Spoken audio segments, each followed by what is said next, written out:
They ended it. Or they created enough distance that the ending was implied without the conversation. Either way, the message was clear enough. They were not choosing this. They were not choosing you. And somewhere in the wreckage of that, you made a decision that probably felt less like a strategy and more like the only thing left with any dignity in it. You went silent. No chasing, no explaining, no sending the message you wrote and rewrote at midnight, trying to find the version of your pain that would finally make them understand what they were walking away from. You just stopped.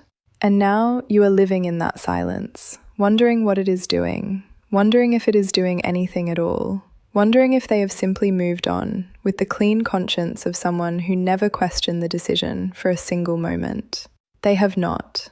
The avoidant, in the hours and days immediately following the rejection, feels something that their nervous system interprets as the right outcome. The relationship, with all its emotional weight and intimacy and demand for presence, has been resolved. The threat of being fully known by another person, of being responsible for someone else's heart, of having to show up consistently inside something real, that threat has been neutralized. What they feel is not happiness. It is the specific relief of someone who has just put down something heavy. And for a brief window, that relief is genuine enough that they do not question the decision. But you need to understand something fundamental about avoidant psychology that changes everything. That relief was never about you. It was about fear. And fear, once the immediate threat is removed, does not stay quiet. It finds new things to attach to. It starts working through the material it was previously too defended to examine. You expected the silence to be yours alone. You expected to be the only one sitting in it. But silence is not one-sided. It fills the space between two people equally. And the avoidant, who initiated the distance, who created the ending, who made the decision that sent you into this quiet, they are sitting in that silence too. Except they are sitting in it without the clarity that comes from knowing you made the right choice, without the self-respect that comes from choosing yourself, without the clean conscience of someone who showed up fully and was still not met. They are sitting in silence they created. And created silence is a very different thing to inhabit than chosen silence. Here is what starts happening inside them, and it does not announce itself dramatically. It arrives in the texture of ordinary moments. They are doing something completely unrelated to you, something mundane and low stakes, and then a memory surfaces. Not a grand memory, not a significant moment, something small.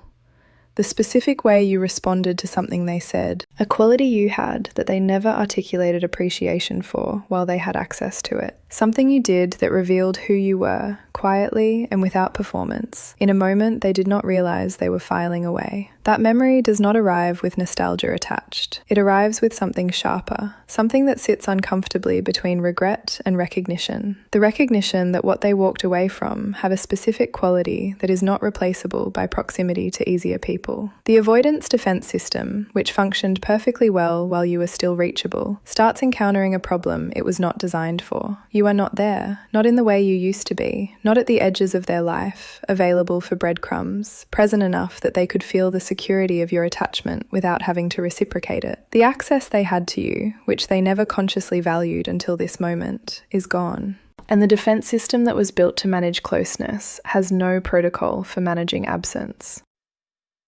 Because here is what that system was actually running on the entire time. The quiet, unexamined certainty that you would be there, that your love was durable enough to survive their inconsistency, that regardless of how much distance they created, the connection was banked somewhere, waiting for them to return to it on their own terms. Your silence is the first evidence that this assumption was wrong. And wrong assumptions, in a psyche that organized itself around them, do not dissolve quietly. The narrative begins to deteriorate. Every avoidant constructs a narrative around their exits. It is not malicious, it is psychological self-preservation. The narrative contains just enough truth to be believable, and just enough distortion to be comfortable. It casts their withdrawal as reasonable, their fear as wisdom, their inability to stay open as self-awareness rather than defense. Your silence does something to that narrative that your words never could. Your words, however true, however articulate, however precisely they named what was happening.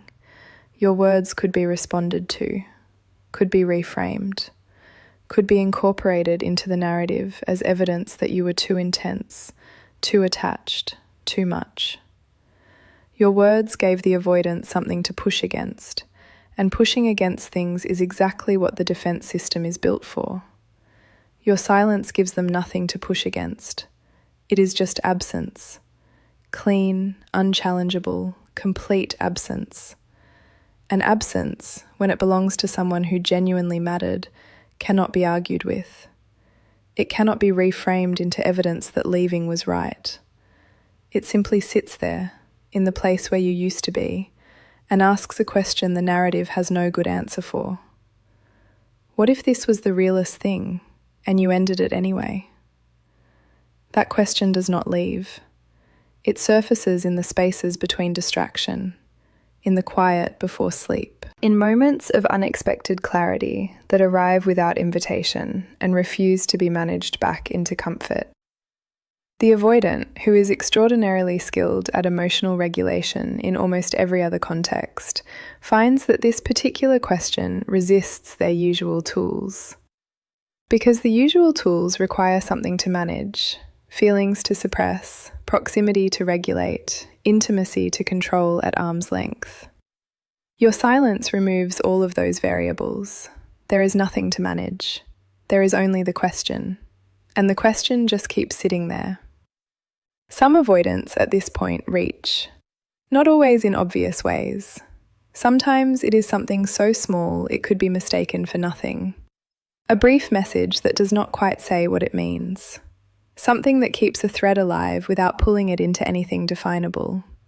Something that says, in the language of someone who cannot say it directly, I am aware of your absence, and it is not sitting comfortably. And here is what you need to know about that reaching, with complete honesty. It is real. The feeling behind it is real. The discomfort that produced it is genuine. But real feeling in an avoidant who has not done the internal work to understand their own patterns does not automatically translate into the capacity to show up differently. The reaching can be genuine and still return you to the same dynamic if you respond by making yourself immediately, fully available again. The question is never whether they feel something. They do. The question is whether the feeling is attached to growth or whether it is attached to the relief of restored access. Only time answers that. Specifically, the kind of time where their behaviour is consistent without requiring your silence to maintain it. What your silence has actually done is this. It has removed the comfort that allowed the avoidant to avoid their own reckoning. It has made your absence real in a way that your presence, paradoxically, never quite managed. It has introduced genuine loss into a psyche that was very skilled at simulating the management of loss without ever actually experiencing it. It has made them sit with what they chose, not what you did wrong, not what was too much about the connection, not the convenient narrative about timing or readiness or needing space, what they chose. And choosing, when you can finally see clearly what you were choosing against, is the heaviest thing an avoidant ever has to carry.